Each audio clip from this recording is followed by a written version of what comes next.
hacer es aportar su mano de obra esclava para la expansión del capitalismo de Occidente. Esta cuestión racial, ¿sí?, no fue advertida con claridad a lo largo de la expansión colonial europea. Durante 300 años, Europa se expandió sin límite, con Europa se expanden luego los Estados Unidos. Las clases dirigentes nuestras, esta oligarquía refundadora del principio del siglo XIX y principios del XX, y que nunca desapareció y que hoy actúa con fuerza, forma parte de esa expansión occidental, y nosotros en parte devenimos de eso también. Ahora, para que se justifique esa expansión de Occidente, se tenía que llevar adelante esta práctica e ideología racista. Dejar de lado, ¿sí?, cualquier tipo de humanización del otro. El otro debía ser reducido a la barbarie.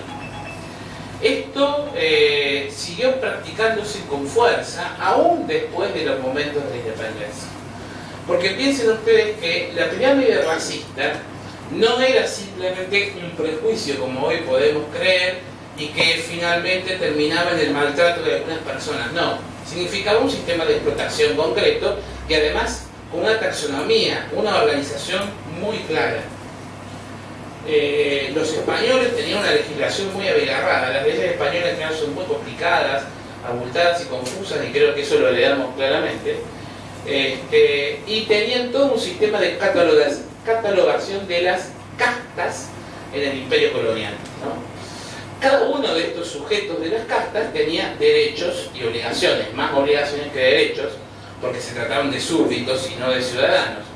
En la punta de la pirámide evidentemente estaba el español, y en la base estaba una cosa incomprensible.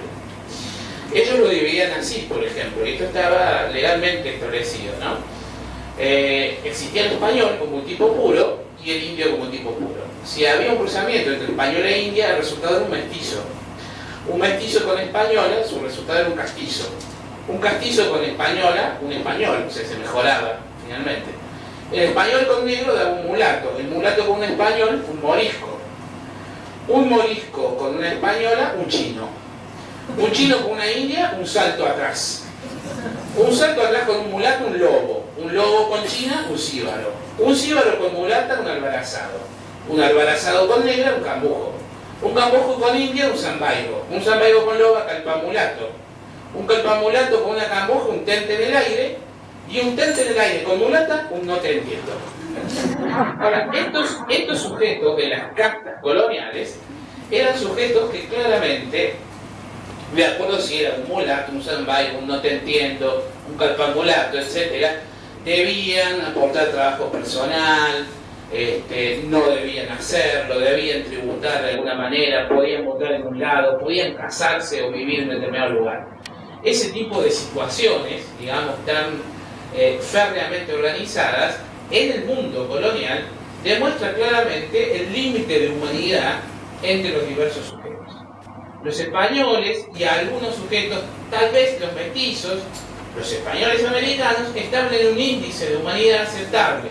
Todo lo que les leí, ¿sí?, que por supuesto era variable, una cosa era en México, que es de donde saco el ejemplo, otra cosa puede ser en Perú, y otra en Río de la Plata, donde no había tanta diversidad de castas. De todas maneras, estos sujetos formaban parte de una especie de nube muy confusa de la abyección al borde de la esclavitud. Y la esclavitud, el ser esclavo, es ser una cosa, no ser un ser humano.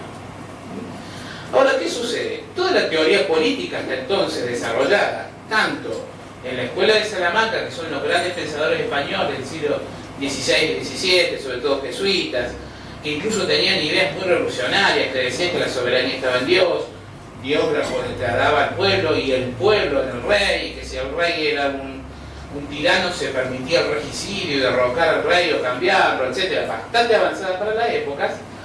No pensaban en estas castas. Estas castas no entraban como sujetos de reflexión.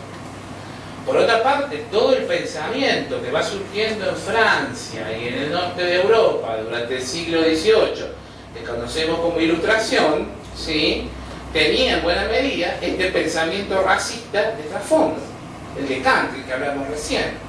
Por eso, cuando Francia declara los derechos del hombre, ¿sí?, en plena Revolución Francesa, habla del hombre, pero el hombre no es el esclavo, ni el hombre es el sujeto de las castas.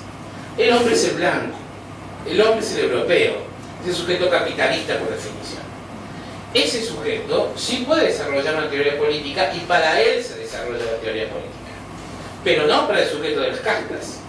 Tanto es así que los mismos revolucionarios franceses tuvieron un serio problema, porque cuando declaran los derechos del hombre, dan la libertad y se dan cuenta que la economía francesa depende de la producción de azúcar de las Antillas y los que trabajan son negros.